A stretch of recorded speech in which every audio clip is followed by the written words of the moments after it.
Le polissage de finition, moi je l'utiliserai jamais. Pour que tout le monde comprenne, je vais prendre l'exemple de John. Je te fais la bise, John. Le beau gosse, le meilleur, le roi, ça... La grande lumière. Non, je plaisante, c'est une blague, John.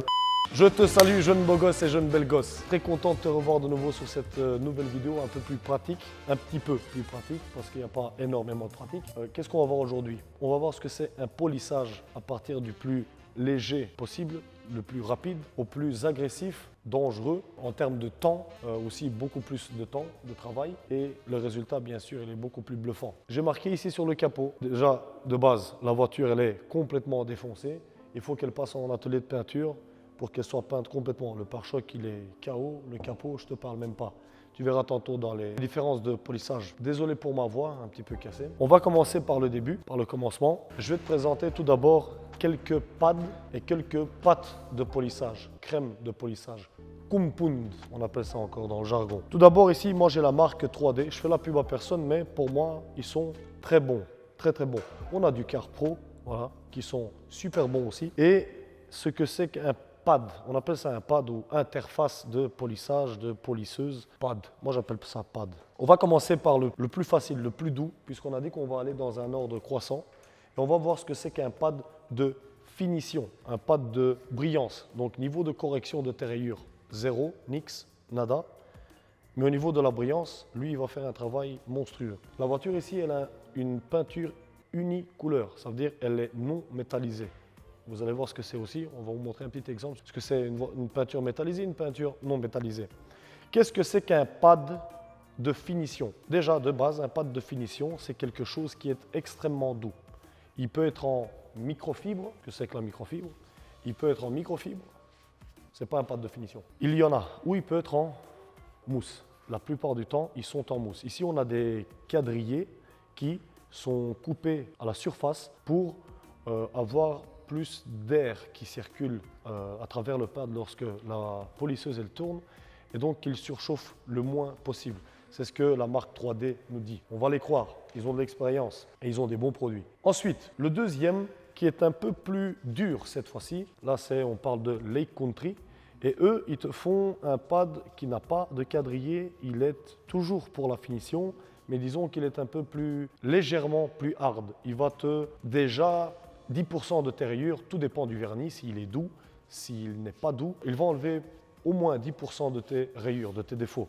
Et ici, on a une plateforme, on appelle ça une plateforme, une interface si tu veux, ou un backing plate. Désolé des expressions en anglais, mais c'est comme ça que je les ai apprises aussi, qui est beaucoup plus dur, ce que je trouve un peu plus qualitatif. Bien plus qualitatif. Ensuite, le pad en microfibre, toujours de chez Lake Country cette fois-ci. Le pad en microfibre, qu'est-ce qu'il fait? Spécialement ceux de chez Lake Country, ils te font un pad qui est extrêmement hybride. Ça veut dire que si tu viens mettre une espèce de poils, si tu mets une pâte à polir qui fait de la finition, qui te fait de la brillance, celui-ci, il va te faire plus de brillance. Si tu viens avec une pâte à polir plus agressif, il va te faire de la correction. Ça, c'est vraiment un truc extrêmement polyvalent. Et je trouve que pour moi, c'est parmi les pads mes plus préférés. Ok, quatrième pad, le pad en laine cette fois-ci. Qu'est-ce que c'est que le pad en laine? Le pad en laine, il a de la laine synthétique, naturelle, tout dépend des marques qui vendent, qui conçoivent ces pads, qui sont faits spécialement pour les polisseuses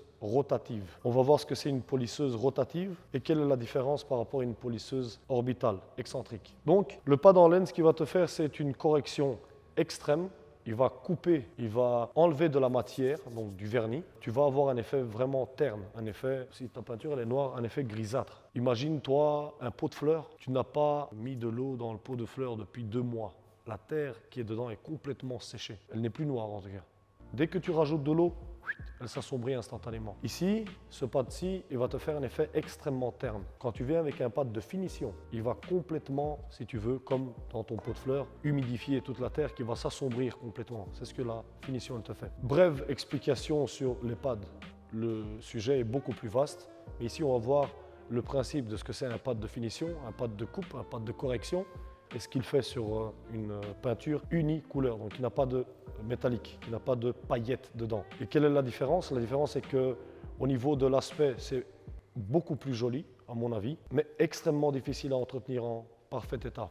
C'est plutôt le PPF, la pellicule transparente de plastique qui va mieux protéger que la céramique. Ok, qu'est-ce que c'est qu'un compound, une pâte à polir, une crème de polissage? Je prends toujours la marque 3D, en fait c'est avec les marques que je travaille. De nouveau, je ne fais pas de la pub. Qu'est-ce qu'il est écrit dessus? Jeune beau gosse et jeune belle gosse. Step 1.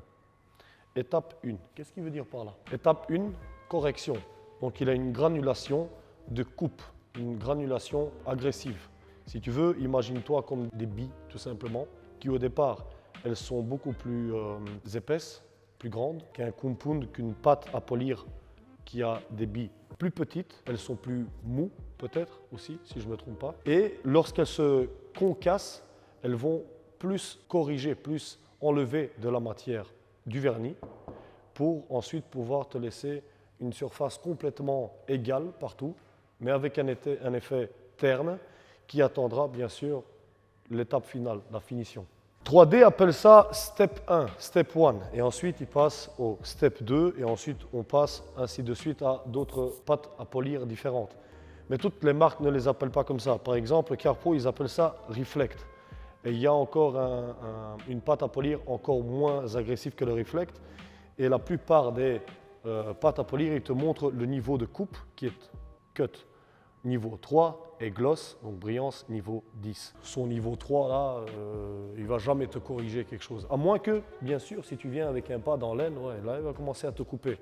Et tu n'auras pas peut-être un effet si terne, si mat, que si tu viens avec une pâte à polir faite que pour la coupe. Ok, on va faire une petite démonstration avec la technique standard de polissage.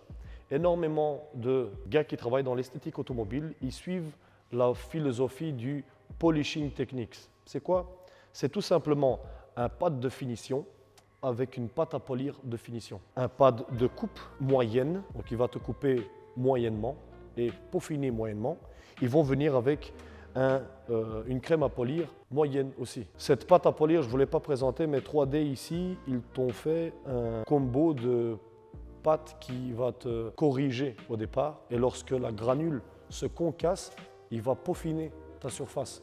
Tu continues à polir, 40, 45, 50, 60 secondes plus tard, tu vas voir que ta surface, elle commence à avoir de la brillance. C'est super intéressant comme technologie. Et presque toutes les marques au monde commencent à te faire ça.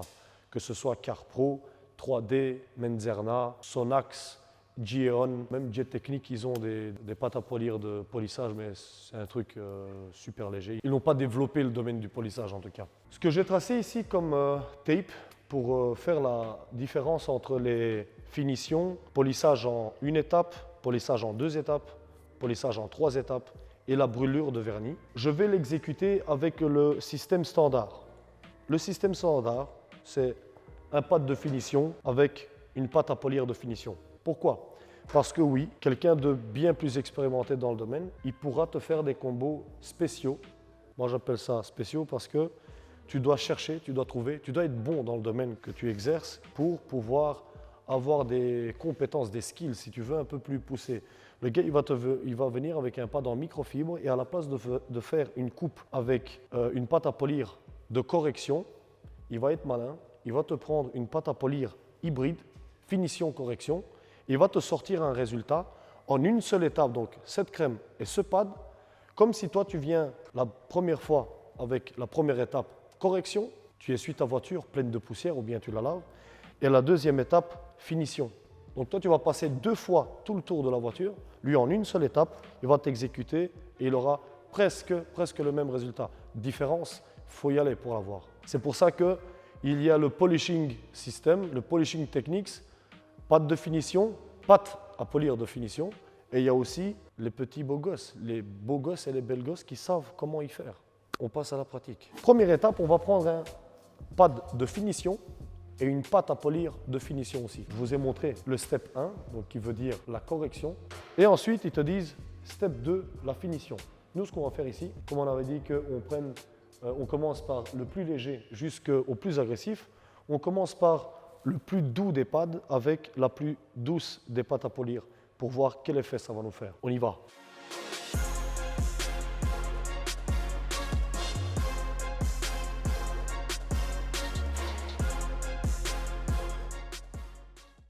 Ok, polissage de finition, on a appelé ça.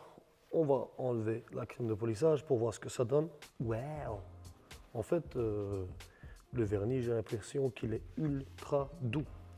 Alors, il y a une chose très importante à savoir, c'est qu'il y a des peintures qui sont unicouleurs, ce qui veut dire que ta peinture n'a pas de métallique dedans, de métallisé, si tu veux. Cette voiture, si tu observes, ici, c'est tout des coups de petits cailloux de l'autoroute et tout simplement tout ce qui lui est passé dessus.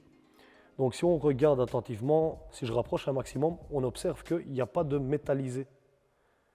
On va aller voir sur la belle M5 compétition qu'on a ici et vous allez voir la différence. Ici, on peut observer facilement comme il y a toutes les paillettes, le métallisé, la brillantine là, dans le vernis, dans la peinture. Et donc on observe beaucoup plus facilement que quand c'est une métallisée et quand c'est pas une métallisée. Et deuxièmement, c'est quoi la différence entre les deux? Une peinture métallisée, pour moi, elle ne sera jamais aussi pure en couleur qu'une voiture qui n'est pas métallique. Pourquoi?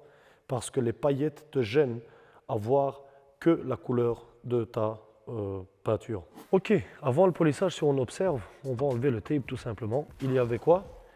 Il y avait tout simplement, bon ici j'ai pas poli jusqu'à la limite, il y avait tout simplement comme une couverture de calcaire partout, comme on peut l'observer. Et c'était un effet beaucoup plus terne de la couleur.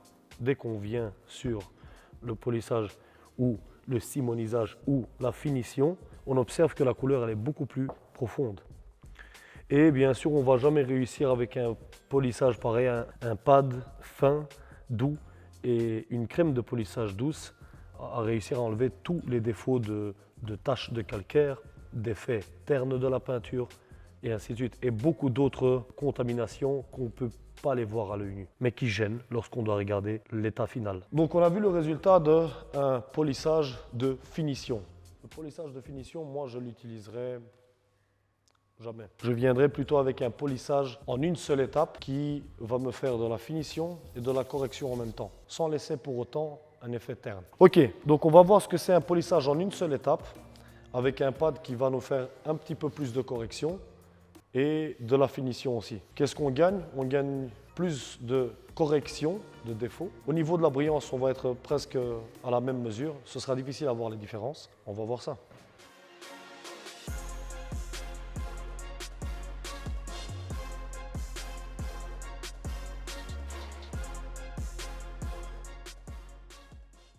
Ok, on va venir enlever la crème de polissage. Si on devrait comparer avec l'étape de finition qu'on a fait juste avant, déjà, on observe ce qu'on avait avant le polissage, après le polissage, et surtout, je ne sais pas si on voit à la caméra, mais moi j'observe que ici, on ne va pas regarder le LED, mais l'aura qui est autour du LED, la lumière éblouissante qui émane du centre du LED, j'observe qu'il y a un effet plus terne. À gauche, à droite, en haut et en bas du LED, j'observe que le vernis est déjà un peu plus terni. Tandis que lorsque je viens ici, mon LED il est parfaitement clair, il n'y a pas de lueur, d'effet terne tout autour du LED, de la lumière qui émane du centre du LED. Je ne sais pas si j'arrive à expliquer, mais tout simplement si je me rapproche comme ça, ici on observe un peu un noir un peu plus gris, et ici un noir pur. Par contre, le prix à payer, c'est qu'on n'a pas le même niveau de correction sur l'étape de finition. Polissage en deux étapes. Je vais prendre pour le polissage en deux étapes un premier pad qui est le microfibre. Pourquoi le microfibre? Pourquoi pas un pad en laine? Le problème avec les pads en laine, c'est que tout dépend du vernis de ton véhicule. Si c'est un vernis doux, ton pad en laine il va vraiment faire des gros dégâts et tu devras passer plus d'étapes de finition. Peut-être qu'avec une seule étape, ce n'est pas assez. Il faudra passer avec celle-ci, un petit peu plus dure, et ensuite celle-ci. Parce que tu as fait trop de dégâts. Et l'un des points les plus importants, c'est de travailler le plus intelligemment possible sans perdre énormément de temps. Que tu sois payé pour faire ce travail ou que ce soit pour toi-même, l'intérêt, c'est de passer le moins de temps pour un meilleur résultat. Ici, ce qu'on va chercher à faire, c'est faire de la correction, bien sûr, mais pas trop creuser dans le vernis pour laisser un effet terne, parce qu'après on peut pleurer des heures entières à récupérer cet effet terne. Je préfère utiliser les pads en laine, que ce soit avec la polisseuse rotative qui est extrêmement agressive, ou bien les pads en laine pour la polisseuse orbitale, lorsque je dois faire un 3 étapes. Et on verra ce que c'est un 3 étapes. Là, pour le 2 étapes, je viens avec un pad en microfibre qui est hybride à son tour. Pourquoi? Si j'utilise une pâte à polir agressive, avec lui, ça fera vraiment l'affaire. Peu importe ton vernis. Si c'est une voiture allemande, les vernis ils ont tendance à être plus durs. Si c'est une voiture japonaise, les vernis sont vraiment plus tendres. On va voir ce que c'est le polissage en 2 étapes et en commençant avec ce combo-ci et en finissant avec, je préfère choisir un pad de finition un petit peu plus dur que le noir et pourquoi pas le Carpro Reflect. Il a une super brillance, je trouve. D'ailleurs, à mon goût, meilleur que le Step 2 de chez 3D. On y va.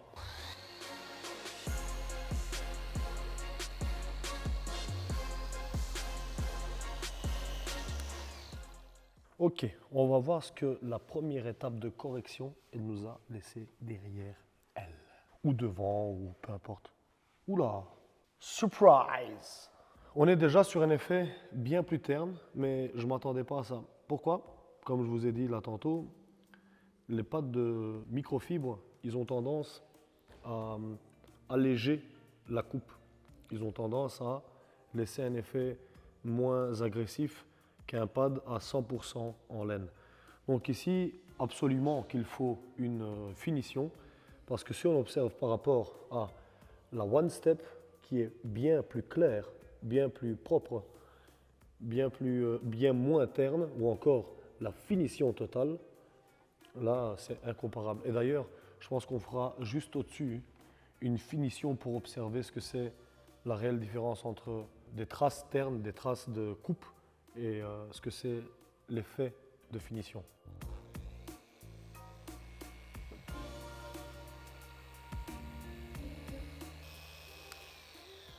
Ok, on va voir ce que ça fait une deuxième étape qui veut dire finition après avoir fait une étape de correction.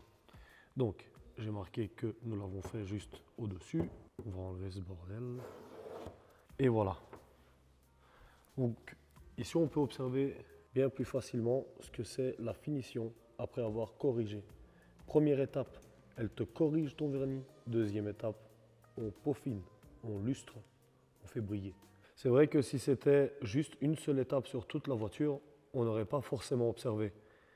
Et surtout si on n'a pas l'œil du détail, tu te serais dit, wow, c'est un noir un peu plus gris. Mais lorsqu'on fait une finition dessus, la voiture devient un réel miroir. On a vu ce que c'est une première étape de correction et la différence qu'on a avec la finition. C'est déjà conséquent. On a vu que ça laisse un bel effet de brillance lorsqu'on passe à la deuxième étape, que si on laisserait la première étape. Le seul problème, c'est que si ça ne marche pas avec ton pad en microfibre, tu n'as pas trop de correction, on a un problème. C'est que ou le client ou toi-même, que ce soit pour un client ou pour toi-même, tu vas te dire mais j'ai pris un pad en microfibre, j'ai pris une pâte à polir agressive ou bien moyennement agressive et ça n'a pas enlevé les rayures. Tout dépend de ton vernis. À ce moment, tu peux passer à un pad en laine. Ce qu'il ne faut pas oublier, c'est que lorsque tu dis à quelqu'un ou à toi-même que avec un pad en microfibre, je peux avoir une correction à 60%, entre 50 et 60, entre 60 et 80%, le taux de correction. Qu'est-ce que c'est que 60% pour toi et qu'est-ce que c'est que pour moi? C'est différent. Pour donner une image extrêmement facile pour que tout le monde comprenne, je vais prendre l'exemple de John. Je te fais la bise, John. Le beau gosse, le meilleur, le roi, la grande lumière. Non, je plaisante, c'est une blague, John. Donc, 60%, très simple. Tu as 1 million de rayures sur ta voiture. 60% enlèvera 600 000 rayures. Il t'en reste 500 000. Il t'en reste 400 000. Donc, c'est très facile à comprendre que, Coco, tu ne peux pas me dire que je t'ai promis 60%. Si c'est un client, ouais, mais tu m'as dit 60%, pour moi 60%, c'est mieux que ça. Écoute, on va faire 10 barres, je vais t'en enlever 6, il t'en reste 4. C'est bon? Tu as l'image de ce que c'est 60%? C'est plus facile. Avec un polissage en 2 étapes, tu dois enlever au moins 70% de tes rayures, de tes défauts. Pourquoi? Parce que tu as des rayures extrêmement profondes. Ou tu seras obligé de passer avec une polisseuse rotative, avec un pad en laine, ou toujours des pads en laine avec la orbitale. Mais le problème, c'est que ce ne sera jamais aussi, disons, rapide. Tu vas passer peut-être plus de temps. En contrepartie, avec une polisseuse rotative qui te corrige extrêmement vite, tu auras les hologrammes. Et on va voir ce que c'est les hologrammes. Ok, on passe au polissage en 3 étapes. Et en fonction de chaque étape, que ce soit un polissage de finition, one step, une étape, 2 étapes, 3 étapes, qu'est-ce qui change? Le temps de travail, la qualité et automatiquement le budget. Ce n'est pas la même chose de faire un polissage en une seule étape avec le pad qui te fait la finition et la correction, et un polissage en 2 étapes où tu passes toute ta voiture pendant 5, 6, 7, 8 heures à corriger et ensuite 4 heures à peaufiner. C'est pas possible. Tu es à minimum 10, 11 heures de travail. Si tu fais un polissage en une seule étape, tu es à maximum 4, 5 heures de travail. Tout dépend du gabarit de ta voiture. Ok, le polissage en 3 étapes, on commence avec un pad en laine, le compound le plus agressif, donc le step 1.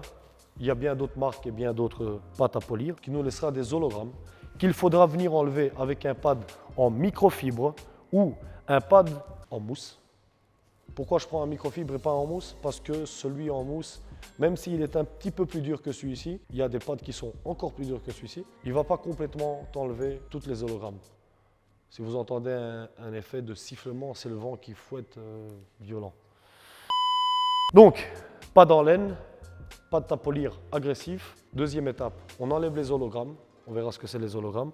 Avec le step 1, pourquoi? C'est une pâte à polir entre finition et correction. Et on va finir avec une pâte à polir de finition, que ce soit step 2 ou bien reflect, et un pad de finition. Ou bien, tu peux toujours venir avec un pad de finition, il n'y a pas de souci. Pourquoi? Tu changes ta pâte à polir.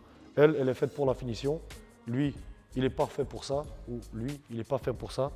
Donc tu vas enlever encore l'effet terne qui sera laissé par le pad en microfibre. Ok, on y va. Passe à l'action.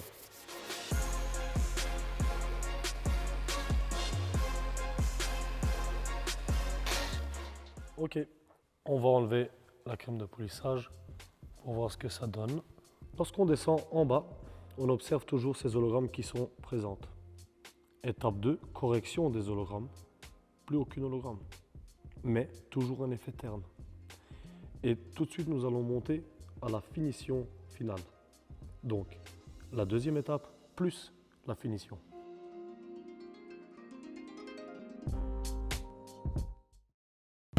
Le polissage en 3 étapes. Les hologrammes, on a vu ce que c'est les hologrammes. Tu es obligé d'enlever ces hologrammes. Tu as enlevé toutes tes rayures. Et le gros problème de nos jours avec, par exemple, un bon exemple, les garages en carrosserie qui te repeignent ta portière, ton aile, ton capot, peu importe. Tu as une toute nouvelle peinture et ils sont obligés de polir. La plupart, ils te polissent l'élément qui a été repeint. Où est le problème? Le problème, il est que tu as une toute nouvelle peinture, mais tu as tous les hologrammes dessus. Pourquoi? Ils font du polissage avec, par exemple, la marque 3M. Ils vendent des pâtes à polir, mais qui sont extrêmement grasses. Des fillers, on appelle ça dans le jargon, des huiles qui, lorsque tu dégraisses ta carrosserie, ton élément, ou bien tu laves ta voiture, toutes les graisses se sont évaporées, elles ont été bouffées par les produits alcalins, et automatiquement tu vois tous tes hologrammes. Tu as une toute nouvelle peinture et malheureusement elle a été abîmée par la polisseuse rotative. Donc, une fois que tu es passé avec une polisseuse rotative, tu es obligé de venir enlever ces hologrammes. Sinon, tu as une belle nouvelle peinture, mais qui est marquée par les hologrammes. À la limite, ne peins plus même ton élément. Après les hologrammes, on a enlevé les hologrammes et vous avez vu que déjà le résultat il s'améliore énormément. D'ailleurs, on pourra remettre ici un petit carré pour que lorsque je parle en même temps, on puisse voir à nouveau des hologrammes et lorsqu'on les enlève, c'est déjà beaucoup mieux. Et surtout quand on passe, vous avez vu la dernière étape, la troisième et la dernière, la finition. Là pour moi c'est le summum de ce qu'on peut faire en polissage, que ce soit avec la orbitale ou tout simplement avec une rotative et le combo des orbitales. Comment est-ce que tu peux brûler ton vernis et de quoi ça a l'air? C'est moche. Et si tu as fait ça, malheureusement, tu peux venir piquer avec le pinceau, avec les cure-dents, tu ne peux pas rattraper ça. tu peux rattraper, mais ce sera dégueulasse. Attention à toutes les vidéos mensongères qu'on voit sur TikTok, Instagram, Facebook, peu importe. Malheureusement, la grande partie, ça vient d'Asie. Ils te montrent un produit miracle qui fait passer dessus et puis il vient essuyer ça et puis tu n'as plus rien. C'est des gros mensonges, ça n'existe pas. Ça n'existe pas, je vous le dis, et beaucoup d'autres gars vous l'ont dit qui sont dans le domaine depuis plus longtemps que moi. De quoi ça a l'air un polissage qui casse ton vernis, qui abîme ton vernis, qui passe à travers, qui touche ta peinture, le filler, le primer? On va voir ça.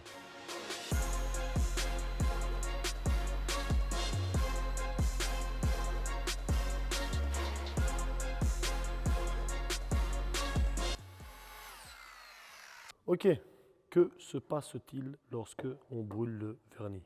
Déjà, t'aimes bien ici comment j'ai écrit, ok? Fire, et avec les imitations de flammes. Eh bien, tout simplement, tu as un effet de rien à voir avec mon exemple de la peau en fait. On a passé déjà la stratification de peinture, le vernis bien sûr, et on est arrivé à la limite au primer, voire filler, qui sont juste sur l'élément en soi, que ce soit la fibre de carbone, aluminium, etc. Donc, la matière brute. Voilà l'effet que ça laisse un polissage excessif, surchauffe, coupure dans le vernis, tout ce que vous voulez de plus moche. C'est pas beau à voir. Donc si tu as fait ça, ce que je te conseille, c'est tu vas dans un magasin où ils vendent de la peinture, tu prends 1 litre de peinture, un rouleau, et c'est parti comme sur tes murs. Non, c'est clair et net que ça ne marche pas. Donc tu es obligé de passer en atelier de carrosserie. Juste, fais gaffe, le mec, s'il te repeint ça, il y aura des défauts de poussière qui ont séché lorsqu'il a reverni ta peinture ou bien pendant la procédure de peinture. Et donc le gars, il doit t'enlever ça parce que c'est moche ou bien des coulures de vernis. Il va te poncer ça et lorsqu'il vient polir, avec la rotative, il va te laisser des hologrammes dégueulasses. C'est à peu près tout, non? On a tout vu pour ce qui est du polissage. Le but de cette vidéo était de voir en fait les différentes étapes, le temps que ça prend, les pads qu'on utilise en grand, les compounds, les pâtes à polir qu'on utilise et les effets qu'on a sur la voiture. Sur ce les gars, les beaux gosses et les belles gosses, je vous fais un très gros bise. Bonne année à tous. Je ne vous ai pas souhaité bonne année, ça c'est manque de respect ça. Une très bonne année à tous. Que cette année vous rapporte pas seulement du succès parce que le succès n'apporte pas le bonheur, mais surtout que vous soyez plus heureux. Parce que bien sûr on peut être riche et pas heureux. Peut-être le pognon rapporte comment on appelle ça? Le bonheur. Le pognon peut rapporter le bonheur, mais dans une certaine mesure. On ne va pas aller trop dans la philosophie. Par contre, on termine sur une phrase assez philosophique.